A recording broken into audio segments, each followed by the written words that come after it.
Bom, boa tarde, ou boa noite, né? Não sei o que eu posso dizer. Aqui onde eu tô é boa tarde. Eu estou em São Paulo, no Brasil. É, Antes de mais nada, eu gostaria de agradecer o convite do professor Luiz para falar um pouco sobre meta-análise aqui na, no congresso de vocês, no simpósio, né? Eu acho que é um assunto bastante interessante. Eu me interesso bastante também por psicometria, estou me formando em estatística agora, então é um dos assuntos que eu gosto também. Já consegui publicar um artigo também com o Luiz, e isso foi muito bom. O assunto que eu vou mostrar para vocês hoje aqui está relacionado basicamente a um passo que a gente dá além da revisão sistemática, né? Eu não sei se vocês estão bem por dentro, mas caso vocês queiram perguntar, vão mandando pergunta aí no chat, e aí depois a gente responde essas perguntas, tá bom? Mas basicamente a meta-análise ela é um assunto que está atrelada dentro de um tipo de estudo que faz parte das revisões de literatura, né? Que é a revisão sistemática. Então, basicamente, para a gente fazer uma meta-análise, a gente precisa fazer uma revisão sistemática, e a revisão sistemática é um tipo de estudo que tem ganhado bastante notoriedade ultimamente, né? E a meta-análise provavelmente é o objetivo de todo mundo que está fazendo uma revisão sistemática. Basicamente, o que eu vou mostrar para vocês aqui hoje é como a gente faz uma meta-análise pensando em estudos de intervenção. Então, eu vou mostrar um exemplo para vocês quando eu quero comparar dois tipos de tecnologia, tá certo? Antes de dar prosseguimento, eu vou me apresentar para vocês. Meu nome é Nelson, eu tenho graduação em Educação Física, né? Tenho especialização em Fisiologia do Exercício pela Unifesp. Eu tenho mestrado em Ciências da Saúde pelo Instituto de Assistência Médica do Servidor Público Estadual. Estou fazendo meu doutorado em Saúde Baseada em Evidências na Unifesp. E estou no último ano, último semestre, né, do curso de Estatística da Universidade AMB Morumbi. E também participo de pesquisas lá no Centro Cochrane do Brasil, na qual eu exerço a função, basicamente, de apagar incêndio quando tem algo relacionado à estatística nas pesquisas dos alunos lá, tá certo? Caso vocês queiram entrar em contato comigo, ou tiver alguma dúvida, vocês podem entrar no meu, enviar um e-mail, né, no meu Gmail.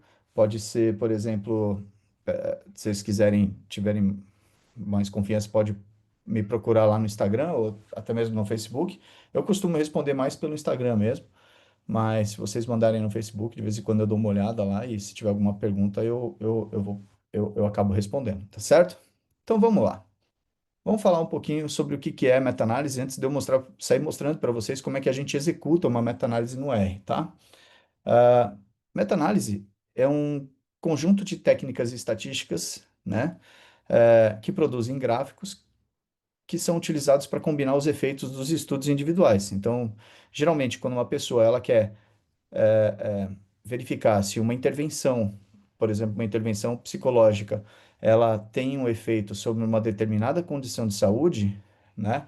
Então, ela pode conduzir um estudo um estudo clínico para de fato verificar se o efeito daquela intervenção melhora a condição de saúde das pessoas, tá certo? Então, o que que esse estudo está fazendo? Ele está produzindo um efeito da intervenção. E na meta-análise, a gente vai combinar o efeito de dois estudos ou mais dentro de uma mesma análise para chegar num resultado final, da qual a gente chama de meta-análise, tá certo?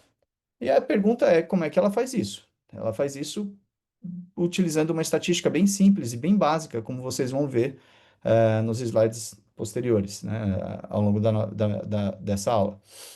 E faz isso calculando uma média ponderada. Só que essa média, ela é ponderada pelo peso dos estudos, tá? Então, eu acho que todo mundo já deve ter bastante experiência com o cálculo da média, né? Quando a gente quer resumir um conjunto de observações em um único valor que represente todo mundo, né? A única diferença é que eu vou ponderar esse resultado desses efeitos, né? Pelo peso dos estudos. E o peso dos estudos, ele é calculado utilizando o que a gente chama de método do inverso da variância, tá certo? Basicamente,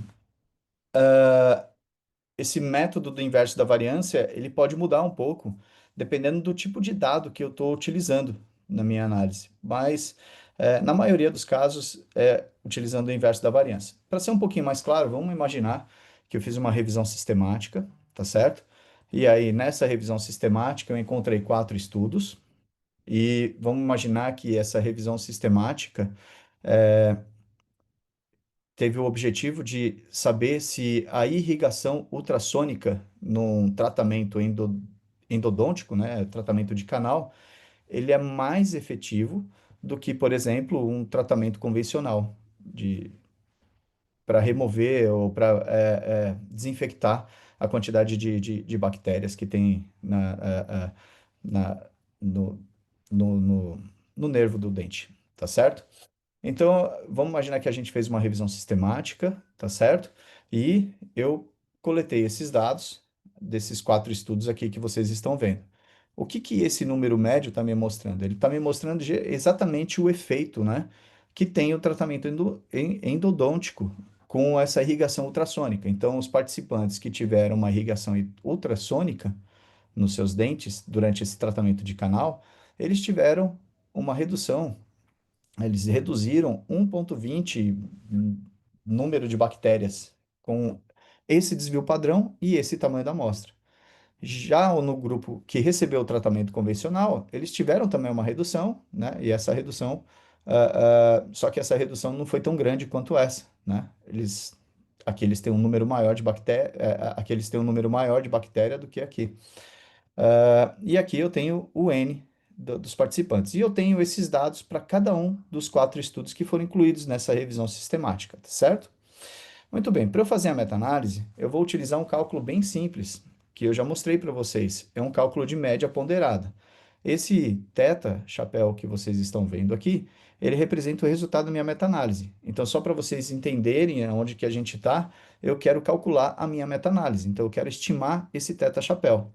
Para eu estimar esse teta-chapéu, eu preciso dividir a soma dos efeitos dos estudos multiplicado pelo peso dos estudos. O W aqui é o peso de cada um dos estudos e o D é o efeito. O D de Cohen, por exemplo, é um efeito, é uma medida de efeito, tá certo? E eu vou dividir esses resultados pela soma dos meus pesos. Então eu vou, antes da gente sair fazendo a prática, antes da gente fazer a prática no R, eu vou mostrar para vocês como é que a gente estima esses parâmetros que vocês estão vendo aqui nessa equação. Então, nosso primeiro passo seria calcular o efeito do estudo, né? O efeito da intervenção, do primeiro estudo. Então, imagina só, eu preciso pegar a média do grupo experimental e subtrair com a média do grupo controle. Então, eu vou pegar o número de bactérias que eu tenho aqui daqueles participantes que receberam a irrigação ultrassônica e vou subtrair aqui da que receberam uma irrigação convencional, tá certo? Quando eu faço isso, eu vejo que quem recebeu a irrigação ultrassônica reduziu menos 2,20, né, na unidade do número de bactérias que tem ali na infecção do canal, tá certo? E eu vou fazer isso não só para esse estudo, mas eu vou fazer para cada um desses estudos, porque eu estou estimando um efeito individual aqui, tá vendo? Então eu faço isso para cada um. Próximo passo seria, então, eu calcular o peso dos estudos, que é o que a gente está vendo aqui, né? É o que a gente está vendo aqui em cima. Como é que eu faço para calcular o peso dos estudos? Eu vou dividir da variância dos estudos. E o que que seria essa variância? É algo que está relacionado com o desvio padrão e o tamanho da minha amostra, tá certo? Então vamos ver como é que fica esse caso aqui. Se eu preciso calcular o meu peso e eu preciso da variância, antes eu preciso calcular então a minha variância. E para eu calcular a minha variância, eu vou utilizar essa fórmula. Então vejam, a minha variância é calculada pegando o desvio padrão, elevando ele ao quadrado, certo? E dividindo pelo tamanho da amostra, tanto do grupo experimental como também do grupo controle. Então, a variância do meu efeito é a combinação da variância da intervenção experimental mais a intervenção do grupo, mais a variância da intervenção do grupo controle. Quando eu faço isso para cada um dos grupos, eu vou ter o que a gente vai, o quanto que aquele efeito está variando entre cada um dos estudos, tá certo? Agora que eu tenho a variância de cada um dos estudos, aí fica simples. Eu vou dividir um da variância. Então, eu vou montar essa primeira equação. 1 dividido por 1,31, eu tenho o peso desse primeiro estudo, que é 0,77. Vou fazer isso para o segundo estudo. Faço isso para o terceiro estudo. E faço isso para o quarto estudo. O que é o inverso da variância? O inverso da variância é exatamente a forma que eu utilizei para calcular o peso. O que ele fez? Ele pegou o estudo que tem a menor variância e ele atribuiu um maior peso. Então, quando eu pegar esse efeito e multiplicar por esse peso, esse efeito ele vai ter mais importância dentro da minha meta-análise. E é por esse motivo que a gente usa esse método do inverso da variância para calcular o peso de cada um dos estudos. Agora, o estudo que tem a maior variância, que é esse carinha aqui, ó, como eu estou invertendo a variância, o que que vai acontecer com ele? Ele vai receber o menor peso, certo? E aí, ele recebendo o menor peso, ele vai contribuir menos com o resultado final da minha meta-análise. Depois que eu fiz isso aqui, gente, eu posso montar a equação. Então, aqui, o que que eu tenho nessa equação? Ó? Eu tenho o efeito do primeiro estudo, que é exatamente a diferença de média do grupo experimental com o grupo controle, vezes o peso dele, ó, vezes o peso dele, e vou somando com o efeito de cada um multiplicado pelo peso de cada um.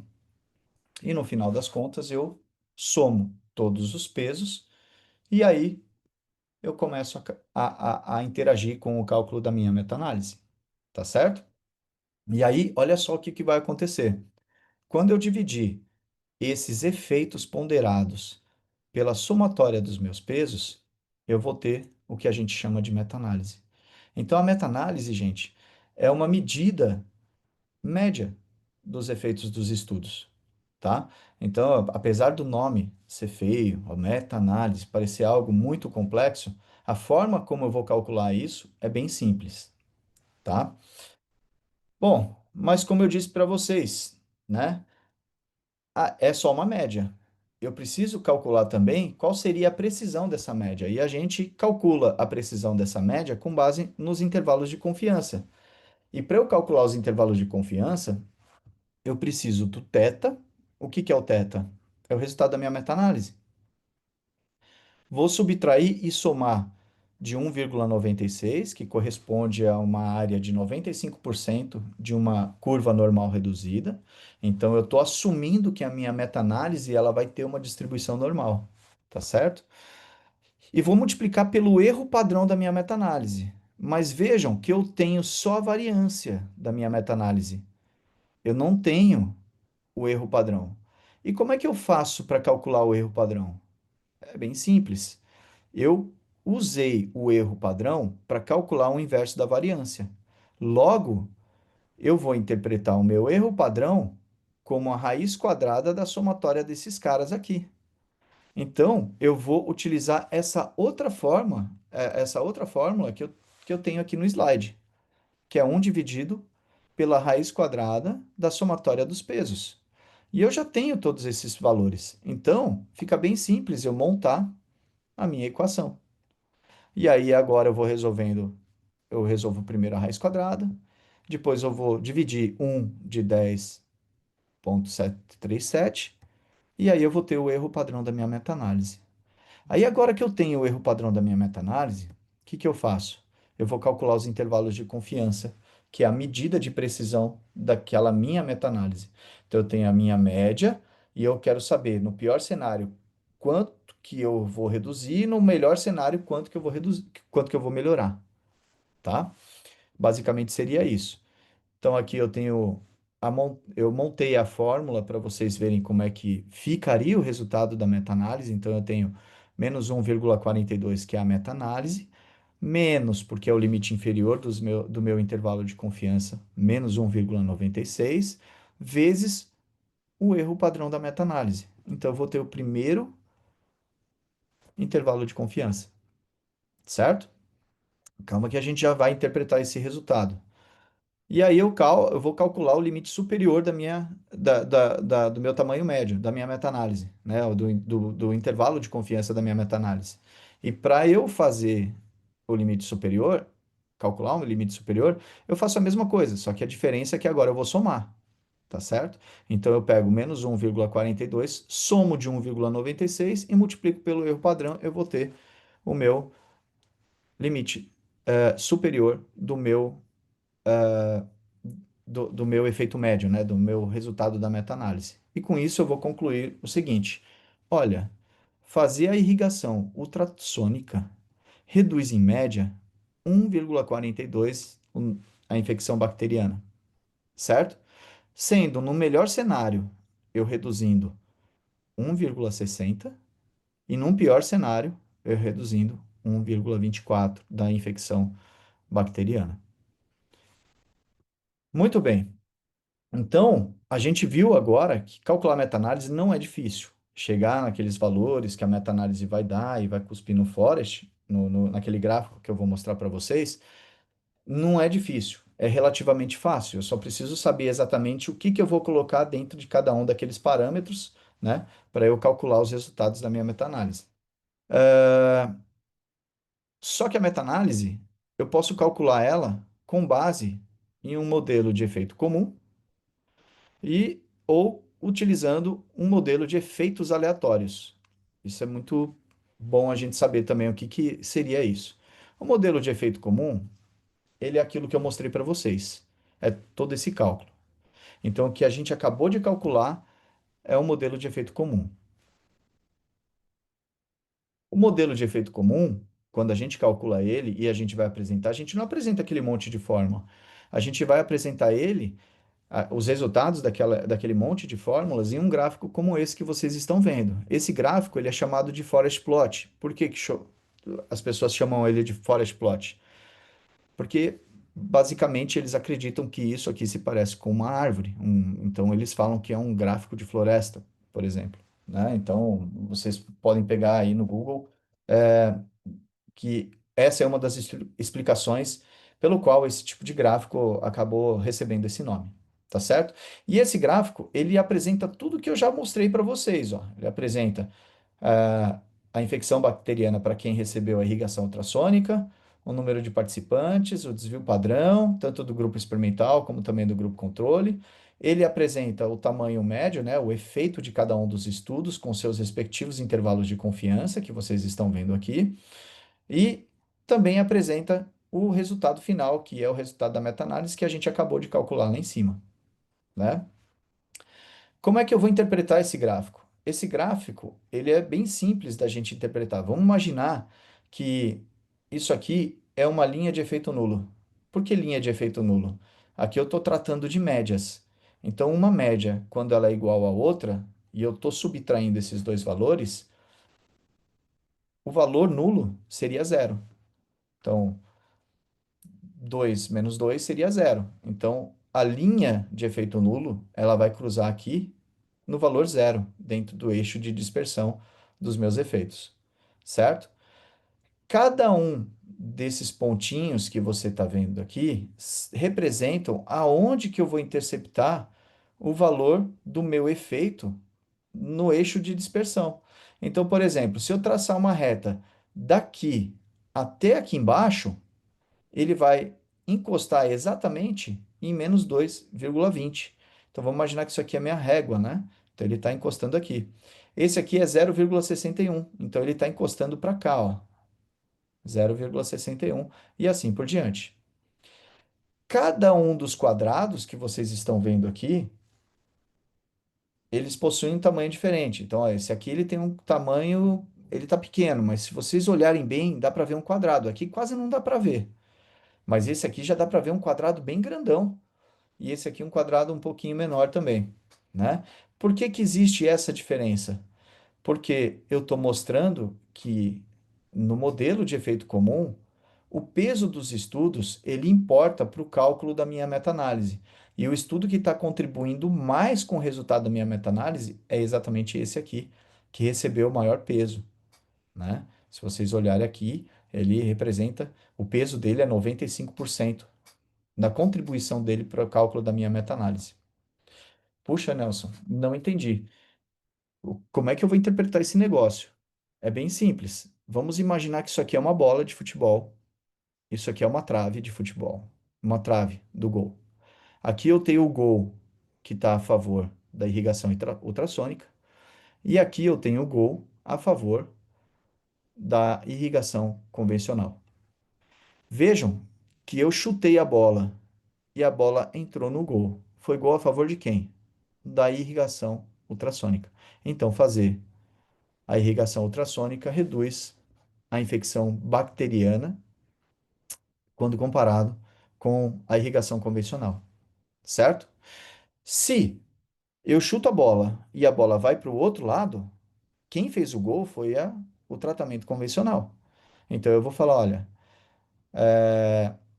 fazer irrigação ultrassônica não é melhor do que fazer o tratamento convencional. Eu vou acreditar que o tratamento convencional, nesse caso, seria melhor. E se eu chuto a bola e a bola bate na trave, ela bate na trave, eu vou falar que o jogo empatou. Ninguém ganhou o jogo. Nem a irrigação ultrassônica e nem a convencional. Ou seja, não houve diferença estatisticamente significativa aqui nesse forest plot. Tá certo? Ou essa intervenção. Ou seja, fazer a irrigação ultrassônica para reduzir a infecção bacteriana não é melhor do que fazer um tratamento convencional. Nesse caso, aqui, o resultado combinado desses estudos aqui é, é a favor da irrigação ultrassônica. Tá certo? Vejam também que aqui dentro desse gráfico eu tenho o tamanho de amostra daqueles participantes que receberam a irrigação ultrassônica e também tem o tamanho da amostra que receberam o tratamento convencional. Ou seja, então esse resultado aqui, ó, eu estou combinando ele com base nesse tamanho de amostra.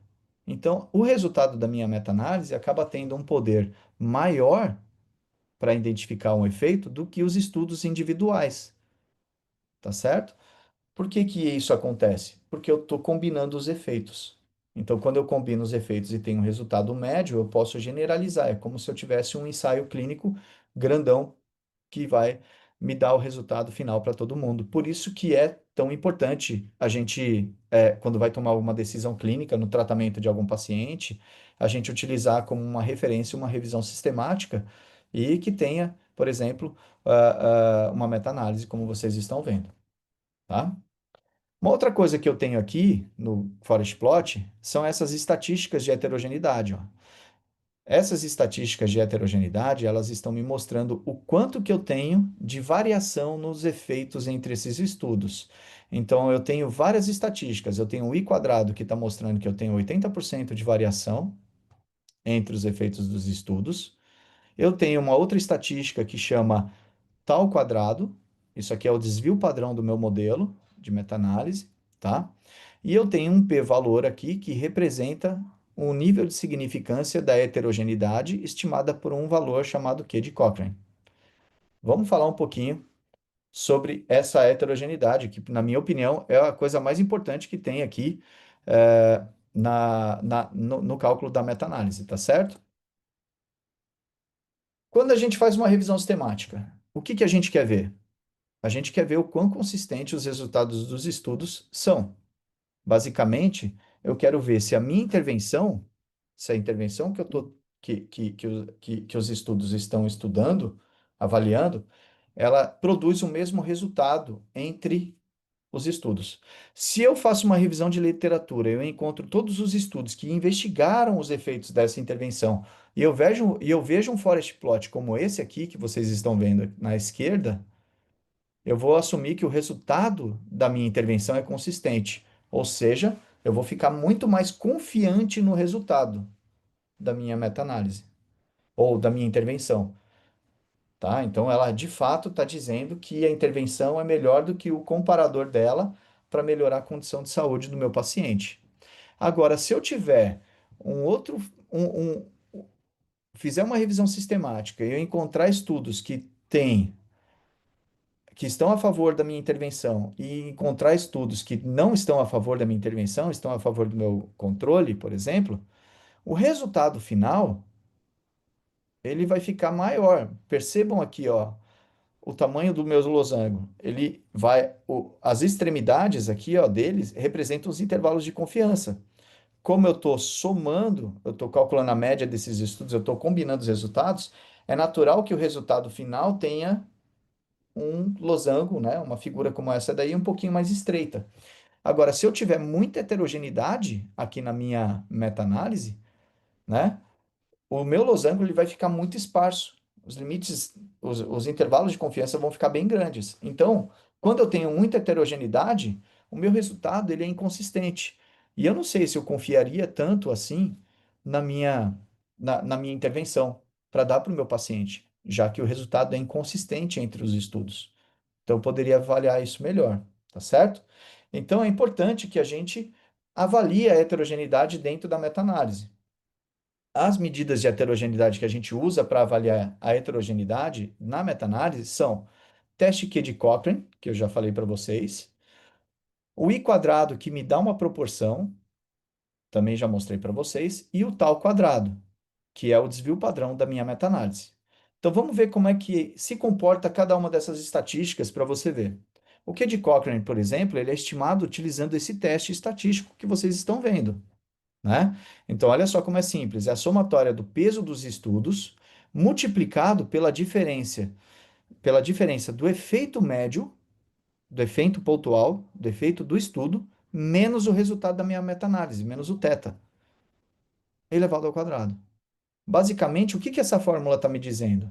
Imagine que eu tenho o forest plot aqui, tá? Eu tenho aqui a linha de efeito nulo e aqui eu tenho o eixo de dispersão dos meus efeitos. Aqui eu tenho os efeitos dos estudos. Então, o primeiro estudo tem esse efeito e ele tem um quadradão bem grande, que o peso dele, para minha meta-análise, está ok. Aqui eu tenho o tamanho médio, mas esse aqui é o efeito do segundo estudo. E aqui é o efeito do terceiro estudo. Depois eu faço todas aquelas contas e chego no meu losango, certo? E aí o que que eu faço? Aqui o meio do meu losango é a média. É o resultado da minha meta-análise, aquele cálculo da média que a gente é, o menos 1,42 lá daquelas contas que vocês viram. Então, para ficar mais fácil da gente visualizar o que que essa equação está me mostrando, né? Eu tracei aqui um ponto, uma linha pontilhada, e agora eu vou mostrar exatamente o que representa dentro do parênteses aqui, ó. É o efeito do meu estudo menos o resultado da meta-análise. Ou seja, eu vou pegar o efeito desse estudo e vou subtrair do resultado da minha meta-análise. O que que eu estou fazendo aqui, gente, quando eu faço isso? Eu estou calculando a distância que eu tenho entre o valor observado e a média. Basicamente é isso. Quanto mais distante, maior vai ser o valor, certo? Então, como é uma somatória para cada um dos estudos, então eu tenho que fazer isso para todos os estudos. Veja aqui, ó, a distância desse efeito para o meu resultado da meta-análise é maior do que a distância desse efeito aqui. E o outro efeito, olha só, a distância é zero. Então vejam que quanto mais distância eu tiver, maior vai ser a minha heterogeneidade, estimada pelo Q de Cochrane. Ou seja, a heterogeneidade total. Maior vai ser a variação entre os estudos. Maior vai ser a variação total entre os estudos. Se todo mundo estiver bem próximo aqui dessa linha, isso significa o quê? Significa que eu não tenho heterogeneidade. A minha heterogeneidade é zero. Ela pode ser negativa? Não pode. Por quê? Porque eu estou elevando ao quadrado.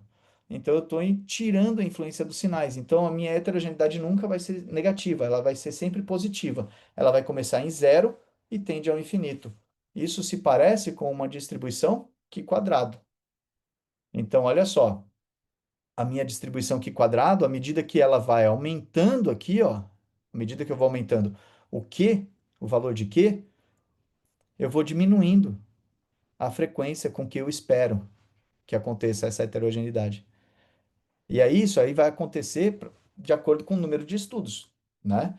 Então, A gente estabelece um limite, é isso aqui, aquilo lá que a gente aprende na aula de estatística básica, né? A gente estabelece um limite. E aí, se passar desse limite, a gente vai assumir que a heterogeneidade é significativa. Então, se eu estabelecer que o limite aqui é 3 e o resultado do meu Q de Cochrane, que são as distâncias dos efeitos, para minha meta-análise for maior do que 3, eu vou dizer que a heterogeneidade que eu tenho na minha meta-análise é maior do que aquela que eu estava esperando, se fosse ao acaso, certo? Então, quando eu calculo o meu Q de Cochrane, eu estou avaliando se a variação total entre os tamanhos de efeitos dos estudos é maior do que aquela que eu espero pelo acaso. E como ela segue uma distribuição Q-quadrado, eu ponho um teste de significância nela. Se o valor de P for maior que 0,05, significa que o valor do meu Q de Cochrane está para a esquerda do 3, ou seja, a variação entre os tamanhos de efeitos dos estudos é menor ou igual àquela que eu estava esperando pelo acaso. Então eu vou assumir que não tem heterogeneidade, tá certo? E se o valor de P for menor que 0,05, eu vou assumir o quê? Que a heterogeneidade ela é significativa. Ou seja, o valor de Q de Cochrane ele está maior do que o 3 que eu estabeleci como aquele limiar para falar se ela é significativa ou não. Então eu vou assumir que tem heterogeneidade.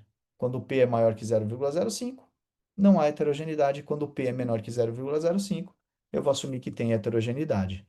Para ver se a gente entendeu isso bem, eu estou mostrando aqui esse forest plot com 7 estudos. Aqui é o valor da estatística Q de Cochrane.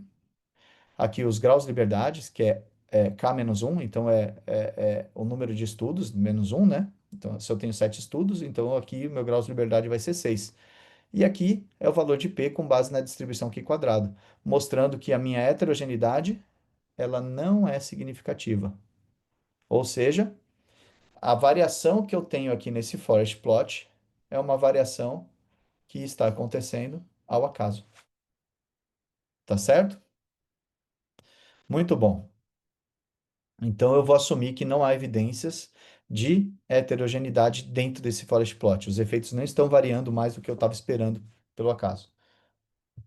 Muito bem. Só que o problema da estatística aqui de Cochrane, se eu pegasse os mesmos estudos, se eu pegar os mesmos estudos e fizer como eu fiz aqui no gráfico e rebater ele para baixo, replicar eles, o que que vai acontecer aqui? Eu estou aumentando o número de estudos, então não vai mais ser 6 graus de liberdade, né? Se eu tenho 7 estudos aqui, 7 vai dar 14, certo? Então agora o meu número de graus de liberdade é 3. Olha o que vai acontecer com o meu Q de Cochrane. Ele vai aumentar. Ele aumenta. E eu estou assumindo esses 3 graus de liberdade.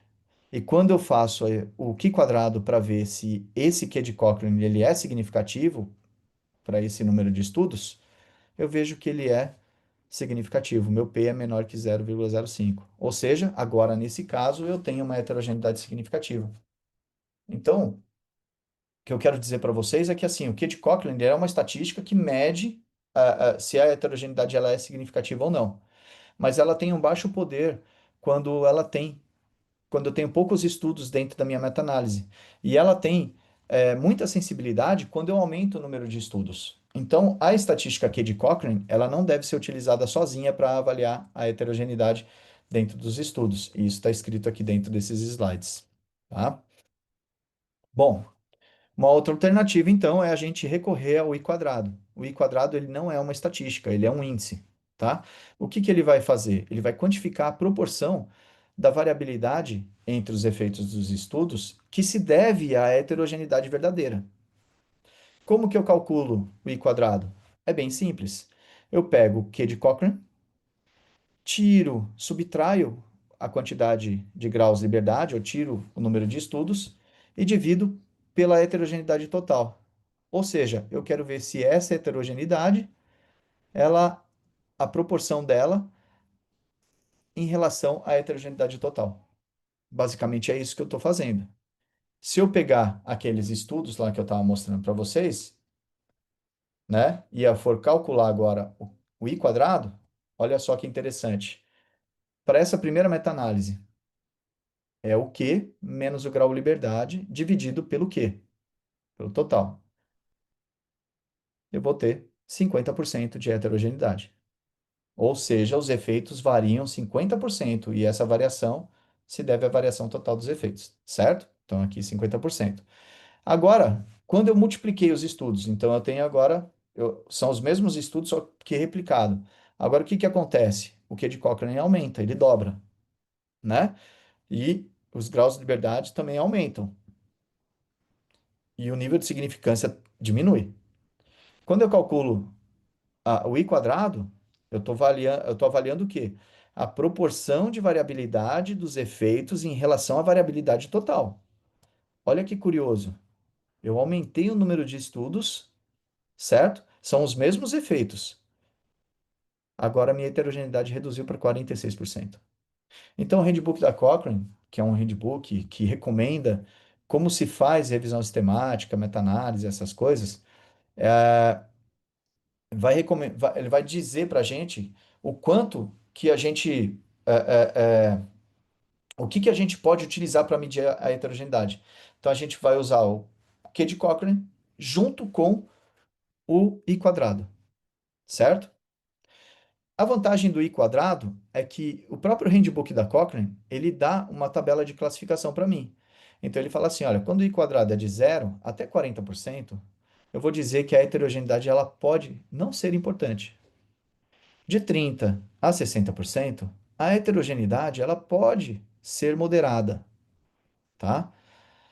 De 50 a 90%, ela pode ser substancial. Mas o fato é que entre 75% e 100% a heterogeneidade é considerável. Tá certo? Então ele está me dizendo exatamente isso, ele está me quantificando a proporção da variabilidade dos efeitos que se deve à heterogeneidade total. A outra medida é o tal quadrado. O tal quadrado, basicamente, é o desvio padrão da minha meta-análise, tá? Tem várias formas da gente estimar esse tal quadrado. A forma mais reconhecida e que tem sido amplamente utilizada por conta do próprio software da Cochrane é o método utilizado por Der Simon e Lard. É um método para estimar o tal quadrado, tá? Os outros métodos vão por regressão, máxima verossimilhança restrita, máxima verossimilhança, empirical base, etc. Porque a meta-análise, apesar de eu ter mostrado aquela fórmula para vocês, ela é uma análise de regressão, tá? E aí, qual a diferença entre essas estatísticas? É que o Q de Cochrane ele está avaliando a heterogeneidade total entre os estudos. Ele vai receber uma escala que se refere a um valor de estatística que segue uma distribuição Q quadrado. Qual que vai ser a interpretação? Ele vai ver se tem mais variação entre os estudos do que aquela que eu espero ao acaso. O i quadrado é um índice que vai calcular a proporção da variabilidade, que não é só devida ao acaso. Essa escala do i quadrado vai de 0 a 100%, ou seja, o estudo ele pode ter 0% até 100%, mas 0% não significa que o estudo não tem heterogeneidade, tá? Significa que a variabilidade que tem entre os efeitos, ela é 0%, tá? E ela vai medir o percentual de heterogeneidade total dos meus efeitos. E o tal quadrado é a variância real dos efeitos. Está na escala da medida. Se eu estou usando quilômetros por hora, é quilômetros por hora. O tal quadrado está em quilômetros por hora. Se eu estiver usando uma escala de depressão, ele está na escala da depressão, tá? Então, a medida é na escala da depressão.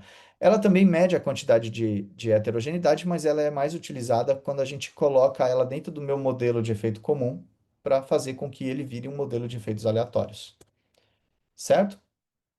Então, isso aqui foi uma básica introdução, uma introdução básica para a gente entrar nesse assunto aí da heterogeneidade, tá? E eu mostrar para vocês como é que é o cálculo da heterogeneidade, desculpa, o cálculo do modelo de efeito aleatório, né? O modelo de efeitos aleatórios, utilizando a implementação do tal quadrado. O que que eu estou fazendo? Eu estou pegando a heterogeneidade dos meus efeitos, certo? E estou colocando dentro do meu modelo, estou considerando a heterogeneidade dentro do meu modelo. E aí, o meu modelo vai deixar de ser um modelo de efeito comum e vai se tornar um modelo de efeitos aleatórios. Então, vamos ver como é que funciona um modelo de efeitos aleatórios.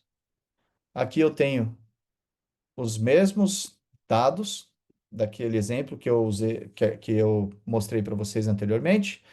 A única diferença é no cálculo do inverso da variância. Quando eu vou inverter a variância aqui, ó, eu adiciono o tal quadrado. Então, se eu tenho um tal quadrado aqui de 0,986, eu vou implementar ele aqui. Então, a minha equação ela fica, ó, 1 dividido por 1,31, porque é a variância, mais o meu tal quadrado. Agora eu tenho esse peso. Veja que o peso diminuiu. Antes era 0,77, se eu não me engano, e agora está 0,44. E eu vou fazendo isso para todos os estudos. E olha esse estudo aqui, ó, que tinha recebido o maior peso, ó.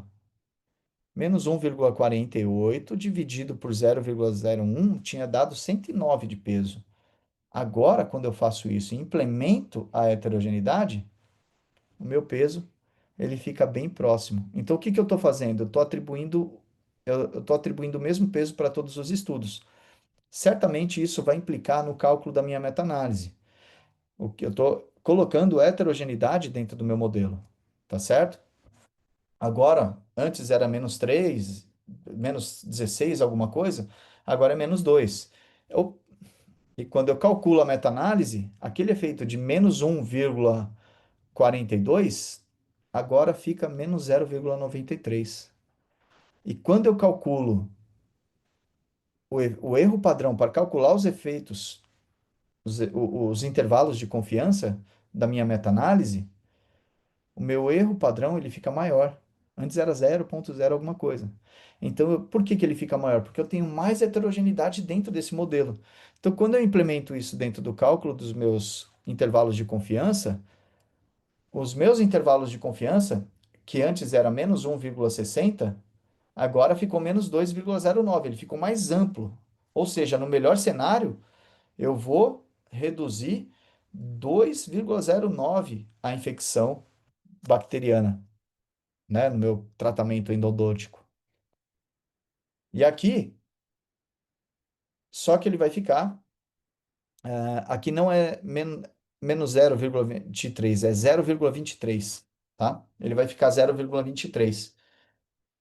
Quando eu visualizar isso aqui no Forest Plot, esses resultados no Forest Plot, olha só o que está acontecendo. O meu losango, que antes estava totalmente a favor do meu tratamento, estava lá em 1,42, ele agora está batendo na trave. Então agora a gente vai interpretar esse resultado da seguinte maneira: olha,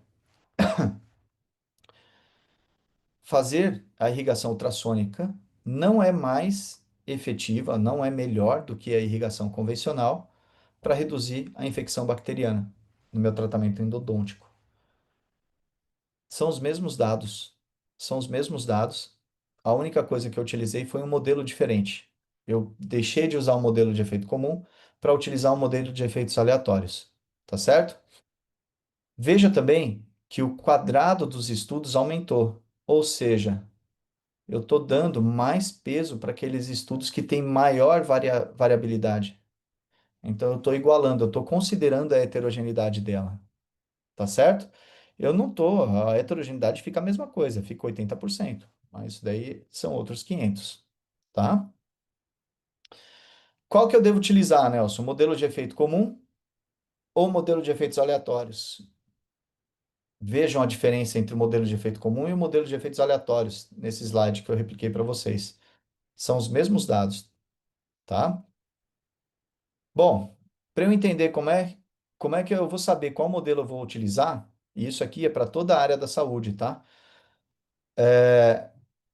Pode assumir isso até para psicologia também, alguns parâmetros que vocês calculam nos estudos de vocês. O que que eu estou estimando no modelo de efeito comum? Imagina o forest da esquerda aí, o forest plot da esquerda. Eu tenho o tamanho de efeito do meu estudo, número um.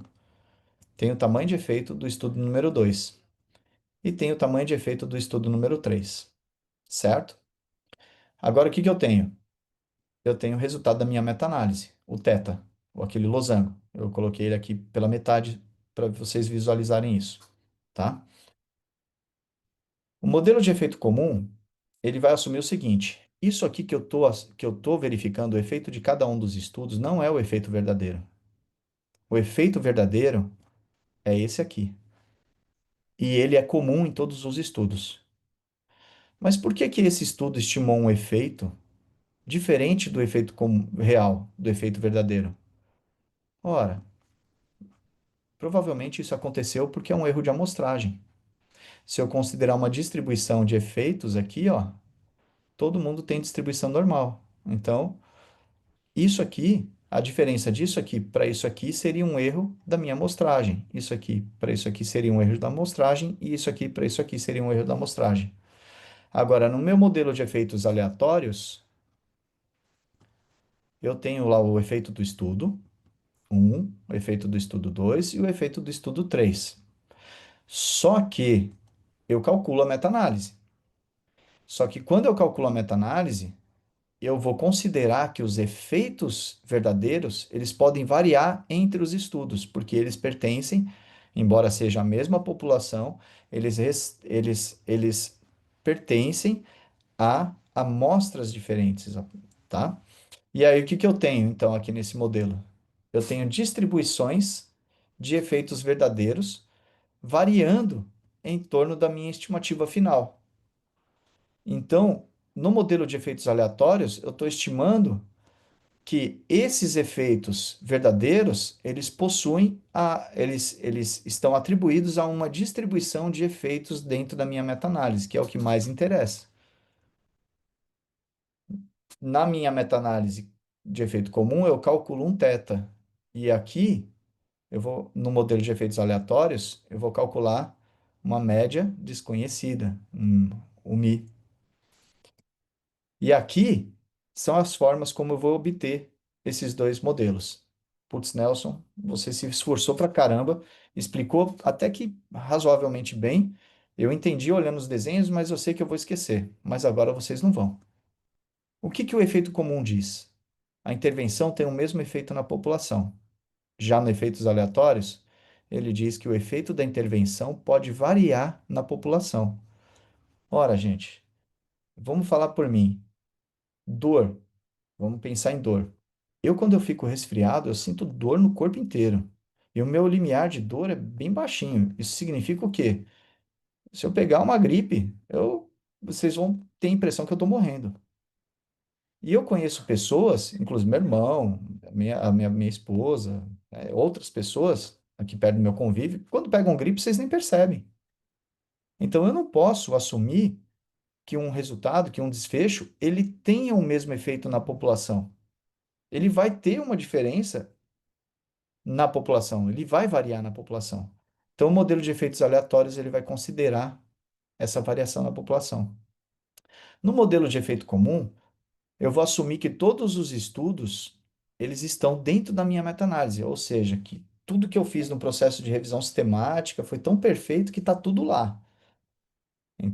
No modelo de efeitos aleatórios, não. Eu vou assumir que eu tenho uma amostra representativa dos estudos, tá?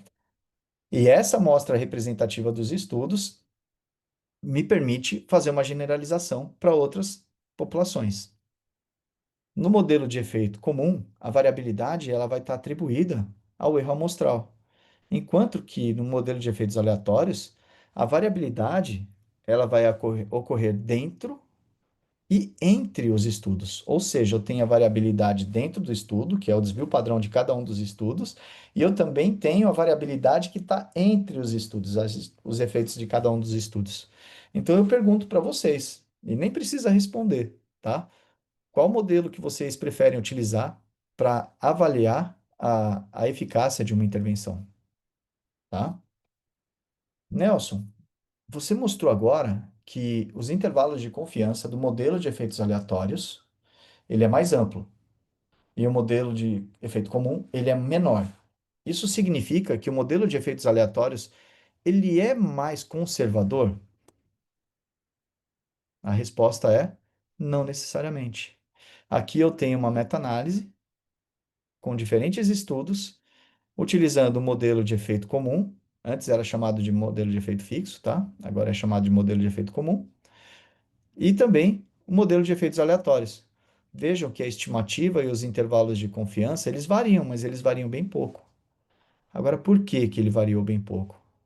Porque o tal é bem próximo de zero. Então, ele tem pouca heterogeneidade. Mesmo assim, nesse caso, Nelson, eu posso usar o modelo de efeitos aleatórios? Fica a seu critério, tá? A minha recomendação é que você use o modelo de efeitos aleatórios, tá certo? Muito bem. Deixa eu mostrar como que a gente vai fazer essa meta-análise no R. Então, eu vou compartilhar agora o meu programa R aqui. Deixa eu só passar vocês para cá. Pronto. Eu vou usar o RStudio como interface para o R. Eu não sei se vocês estão visualizando ele, tá? Mas a primeira coisa que eu posso Visualiza fazer. certinho a sua tela e o R. Dá para ver direitinho. Ah, perfeito, perfeito. Tá, tem muita gente aqui, Luiz, aqui, ó, do lado? Ou só tá um quadradinho? Como é que tá aí? Não, não, não. Ah, tá tudo vazio, mas se tem Ah, muita gente, tá. na reunião, ainda tem 50 pessoas conosco.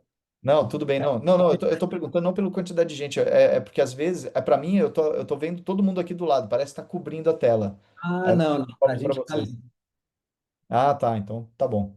Então, gente, primeira coisa que a gente vai fazer é instalar o R, tá? Ou instalar o R no computador.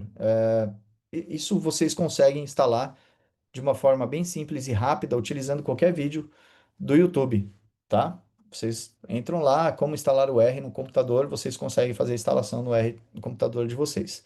Depois que vocês instalaram o R, vocês podem instalar a interface gráfica chamada RStudio, tá? Eu acho que provavelmente boa parte de vocês conhecem já esse programa, né? Se não conhecerem, eu recomendo que vocês baixem e vão aprendendo aos poucos, tá? A utilizar esse programa. É um programa bem robusto. Bom, eu vou importar um banco de dados aqui.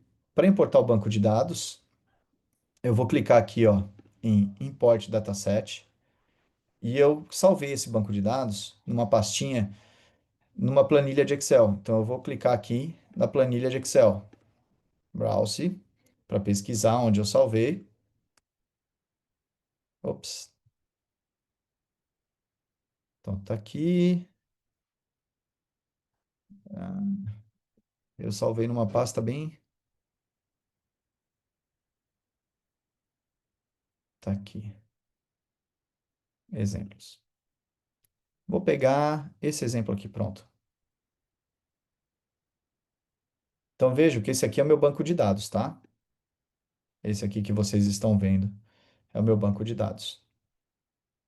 E eu vou importar ele aqui para o meu R, para o RStudio. Então, aqui que eu tenho? Eu tenho o estudo, tenho o ano, tenho a média do grupo experimental, tenho o desvio padrão do grupo experimental, tenho o N do grupo experimental, tenho a média do grupo controle, desvio padrão do grupo controle, tenho o N do grupo controle. E aqui eu tenho outras coisas que depois dá para fazer mais coisas ainda com esse pacote que a gente vai utilizar. Volto aqui no meu RScript e agora eu vou baixar um pacote. Vou clicar aqui nesse botão Install e vou procurar um pacote que chama Meta, que é o pacote que eu vou utilizar. Cliquei nele. E aí me certifico que as dependências dele estão instaladas, né? E clico em instalar. Eu não vou fazer isso porque eu já tenho esse pacote instalado no meu computador e ele, como eu estou usando o Zoom, ele ocupa um pouquinho de memória do meu computador, então vai demorar um pouquinho o processo de instalação, tá? Mas isso é relativamente rápido.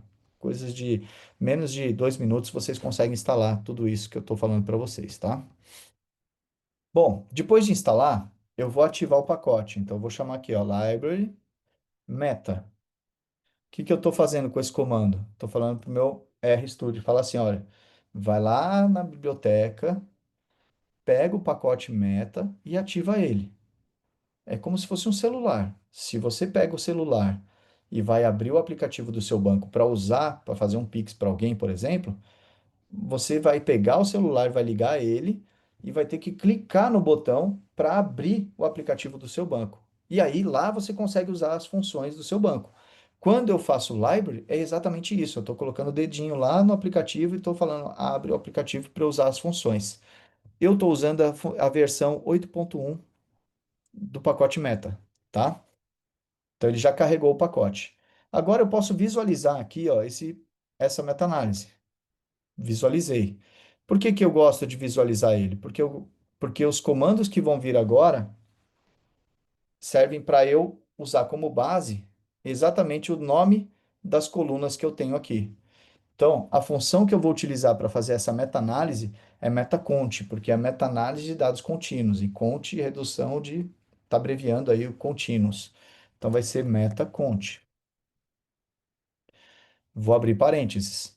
Quando eu abro parênteses, ele abre essa caixinha e olha só, ele está pedindo, coloca o N do grupo experimental, a média do grupo experimental e o N do grupo experimental, o desvio padrão do grupo experimental.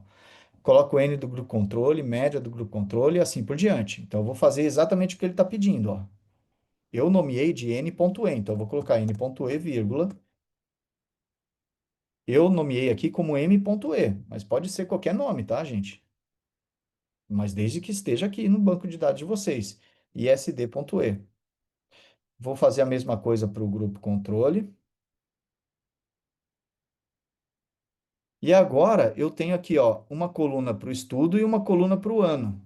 Eu vou dar uma função para colar esses dois, que eu quero que apareça ano, estudo e ano, tá? Então eu vou usar a função paste aqui. E aí eu vou colocar study, vírgula, year, estudo e ano. E aqui eu vou colocar qual é o nome do banco de dados, ó. Eu vou falar para ele. Da onde você está tirando essas variáveis, essas colunas, esses vetores? Ó, eu estou tirando desse data frame, ó, desse banco de dados aqui, ó. Então, vou colocar Freitas 2020. E aqui eu vou pedir aqui o modelo de efeito comum. Então, eu vou dizer para ele que eu quero random igual a false, certo? E eu quero o método de Der Simonian Large. Method, né, não precisa, vamos deixar assim que ele vai fazer sozinho. Se eu só der o run, ele vai calcular a meta-análise e tá aqui todos os resultados, ó, tá? Eu não quero ver isso. Não quero ver isso. Então, o que que eu vou fazer? Eu vou salvar isso aqui dentro de um objeto. Eu vou chamar MA, de meta-análise, vai, abreviar, meta-análise. E vou colocar uma setinha, tá vendo, ó? O sinal de menor e o hífen, para fazer a atribuição do meu código. Então, tudo que está vindo aqui vai ficar salvo dentro desse objeto chamado MA. Aqui, ó. Então aqui eu salvei, se eu abrir aqui, eu tenho tudo que eu tenho dentro, eu tenho uma lista de tudo que foi feito aqui dentro desse objeto, tudo que está guardado dentro desse objeto. E agora eu vou só fazer o forest plot, o forest de MA, e vou dar run. Vejam que agora eu tenho um modelo de efeito comum, meu forest plot, utilizando o modelo de efeito comum. Vamos ver como é que fica o modelo de efeitos aleatórios. Então eu posso tirar esse argumento aqui, ó, random igual a false, tá? Random igual a false. Tiro ele. Aí eu posso colocar o argumento aqui, ó. Common, de efeito comum, igual a false. Ou F apenas. E aí agora ele vai fazer um modelo de efeitos aleatórios. Do jeito que vocês estão vendo aqui. Eu sei que está sendo um pouquinho rápido, tá? Mas quando vocês pegarem para assistir a aula, caso vocês queiram replicar, é só copiar esses dados no Excel, importar do jeito que eu importei e reproduzir os mesmos comandos que vocês vão chegar nesse resultado. Nelson, eu quero mudar o meu gráfico, quero deixar ele mais bonitinho. Eu posso mexer aqui dentro da minha função do forest e colocar, por exemplo, a cor do quadrado. Col.square. Esse pacote ele tem as funções bem intuitivas, ó. Eu vou querer colocar green. Se eu for visualizar agora, tá green. Se eu for querer a cor do losango, eu vou colocar col.diamond igual a black. Eu vou mudar aqui, ó, esse nome experimental, eu vou colocar Pilates, por exemplo. Então vai ser label.e, Pilates. Aí, olha só, eu vou mudando todo o meu forest plot, tá certo? Bom, é, eu sei que eu terminei em cima, mas esse dá para fazer muito mais coisas aqui. É que o nosso tempo de uma hora é impossível mexer em tudo, né? Talvez se eu não tivesse apresentado tantas coisas para vocês antes, a gente ia ficar brincando mais aqui no R, mas o que eu já mostrei para vocês aqui já dá para ficar, já dá para vocês reproduzirem na casa de vocês e caso vocês queiram esses códigos aqui, eu vou copiar e colar aqui no chat para vocês, tá bom? Então, muito obrigado aí pela atenção de vocês. E vou me colocar à disposição para responder eventuais dúvidas, né, ou possíveis dúvidas que vocês tenham.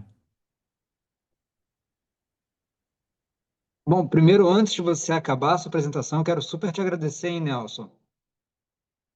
Eu acho que essa já é a segunda ou terceira vez que você vem conosco para falar sobre temas especiais em estatística, normalmente chamados de temas avançados, complexos, né, entre eles meta-análise, É, e sempre de uma maneira muito didática, muito clara.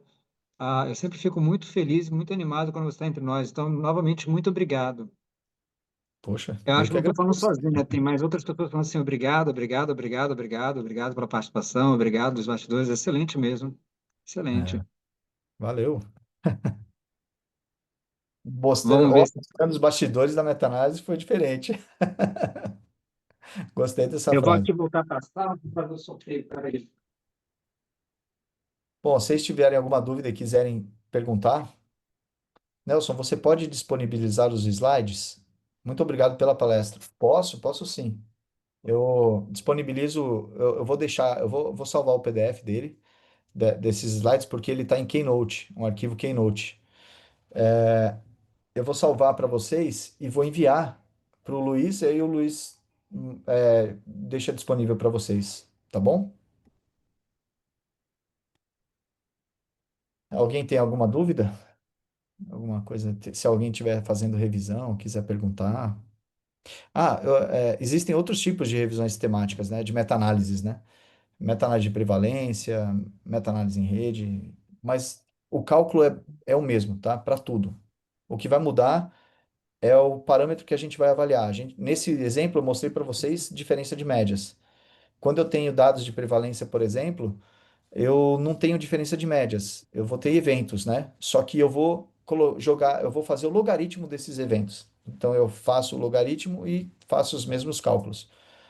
Se eu for falar em modelos de regressão, a meta-análise, eu vou fazer modelo de análise de regressão simples, quando é modelo de efeito comum, e análise de regressão usando modelos de efeitos mistos para o modelo de efeitos aleatórios. Se eu estiver falando de meta-análise de dados binários ou de dicotômicos, né?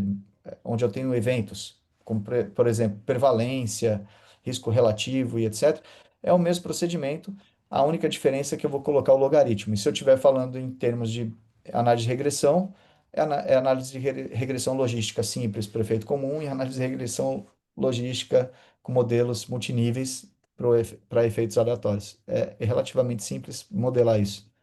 O que eu acho interessante é que é um negócio complexo pra caramba, você fala assim, é simples, basta usar, é simples. É só colocar um link de ligação. Mas não há problema, entendeu? Pega o foguete e volta para casa. Fazer a ré nele. O senhor já fez comparação dos resultados utilizando os Ah, então, o Jamov, ele usa o R por baixo, né? E ele usa um outro pacote que é chamado de Metafor. Esse pacote que eu acabei de mostrar para vocês, ele também usa o Metafor por trás dos bastidores, né? Aproveitando a frase do professor, né? Do professor. A diferença é o método, não vai ter. Ele vai fazer a mesma coisa e vai dar os mesmos valores. Só que você tem que saber como pedir. Porque, por exemplo, o pacote do Hevman, por exemplo, que é o da Cochrane, ele usa o Decimal Large como um método Decimal Large como um método para o cálculo do tal. o Meta, ele já está usando o método da máxima verossimilhança restrita. O Metaphor, ele também usa o método de máxima verossimilhança restrita. Aí a gente só, basicamente eles fazem a mesma coisa, a gente só precisa tomar cuidado com o que a gente está pedindo para ele fazer. Basicamente é isso. Eu gosto do Meta porque ele já faz tudo uma vez. Ele já faz um Forest bonito, ele já faz tudo isso. E o Forest do Jamovi, cá entre nós, é bem feinho, né? Bem feinho mesmo.